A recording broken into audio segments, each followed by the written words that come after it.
Assalamualaikum warahmatullahi wabarakatuh. Salam olahraga. Pada video sebelumnya kita sudah membahas mengenai cabang olahraga yang diperlombakan pada nomor lari dan nomor jalan pada atletik. Nah, pada video ini kita akan membahas mengenai nomor lompat dan nomor lempar pada atletik. Nah, yang pertama kita akan membahas terlebih dahulu nomor lompat pada olahraga atletik. Nah, pada nomor lompat ini ada 4 yang diperlombakan, yaitu yang pertama lompat jauh, yang kedua lompat tinggi, yang ketiga lompat galah, dan yang keempat adalah lompat jangkit. Nah, pada video ini kita akan memfokuskan pembahasan pada materi lompat jauh. Nah, untuk melakukan lompat jauh sendiri itu diperlukan yang namanya papan tolakan dan juga bak pasir untuk tempat pendaratan lompatan. Untuk teknik dalam lompat jauh sendiri itu dibagi menjadi 4 teknik. Yang pertama teknik awalan. Teknik awalan itu yaitu berupa lari. Nah, jadi awalan dari lompat jauh itu lari, ada lintasannya nanti ya. Jadi lari sekencang-kencangnya. Nah, untuk teknik yang kedua yaitu namanya teknik tolakan. Ya, teknik tolakan itu adalah teknik menolak dari papan tolakan menggunakan salah satu kaki. Nah, boleh kaki kanan, boleh kaki kiri. Nah, pada saat melakukan tolakan itu kaki tidak boleh melewati papan tolak. Nah, kenapa tidak boleh melewati? Karena kalau kaki melewati papan tolakan itu nanti lompatan akan dianggap tidak sah dan jauhnya lompatan tidak akan dihitung.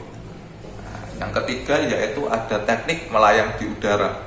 Pada teknik melayang di udara sendiri itu dibagi menjadi 3 teknik ya, atau 3 gaya.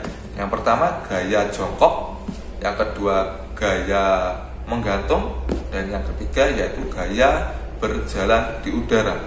Nah, untuk kalian yang masih SD mungkin gaya jongkok itu yang gaya paling mudah dilakukan. Kenapa paling mudah dilakukan? Karena waktu melayang di udara kaki tinggal ditekuk di arah depan seperti orang jongkok. Nah, kemudian yang teknik keempat yaitu adalah teknik pendaratan. Nah, teknik pendaratan sendiri itu dilakukan menggunakan 2 kaki secara bersamaan. Nah, waktu mendarat usahakan tangan itu nanti berada di depan, jangan di belakang. Kenapa di depan? Selain untuk menjaga keseimbangan, nanti kalau tangannya di belakang terus menyentuh pasir, maka jejak tangan itu nanti yang akan dihitung. Nah, itu akan membuat kerugian waktu perlombaan. Nah, jadi yang dihitung jauhnya nanti yaitu adalah jejak terakhir kita mendarat, maksudnya dari papan tolakan dihitung dari jejak terakhir kita mendarat. Jadi kalau tangannya di belakang maka tangan nanti yang akan terdekat dari papan tolakan, dan itu akan merugikan.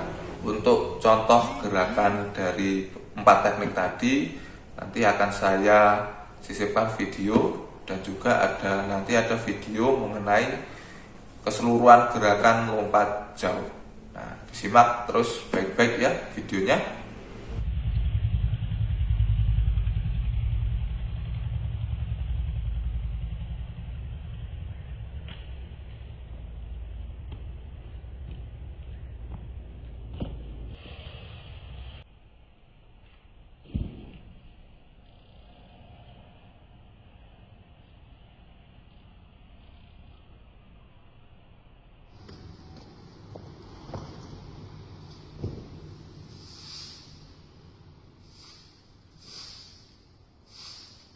Nah, nomor terakhir dalam olahraga atletik yaitu nomor lempar.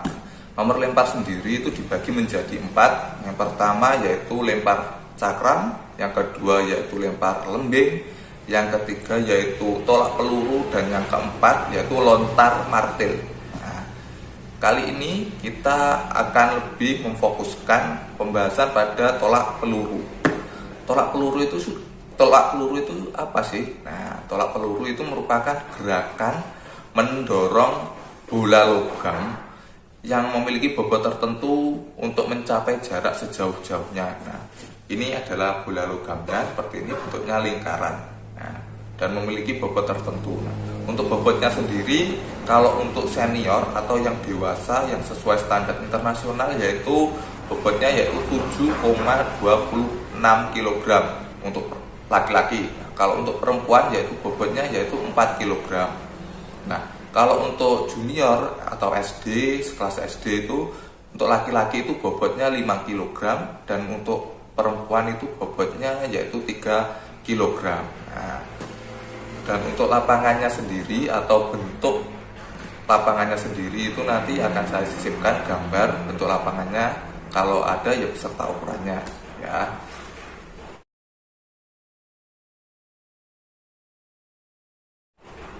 Oke, lanjut, kita akan membahas tentang tolak peluru sendiri. Itu ada dua gaya dalam melakukannya.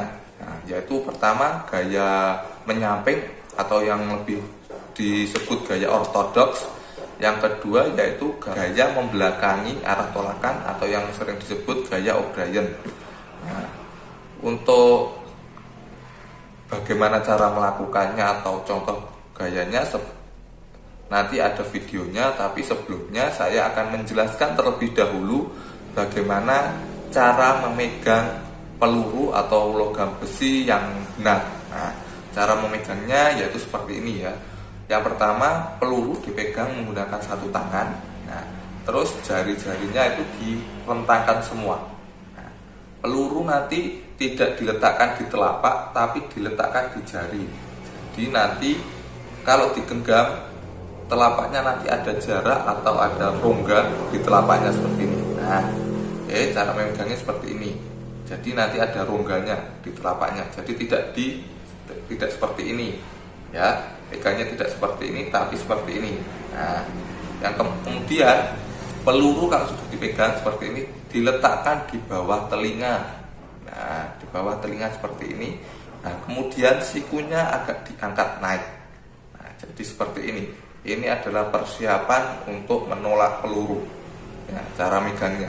Nah, kalau sudah memegang seperti ini, cara menolaknya yaitu didorong ke atas depan. Jadi peluru nanti didorong ke atas depan, tidak dilempar. Paham? Jadi pelurunya didorong, tidak dilempar. Jadi tidak ada gerakan ayunan di tangan. Jadi tangannya cuma didorong lurus. Nah, jadi nanti pelurunya akan didorong ke atas depan. Nah, itu tadi ya cara memegang pelurunya. Bisa dipahami?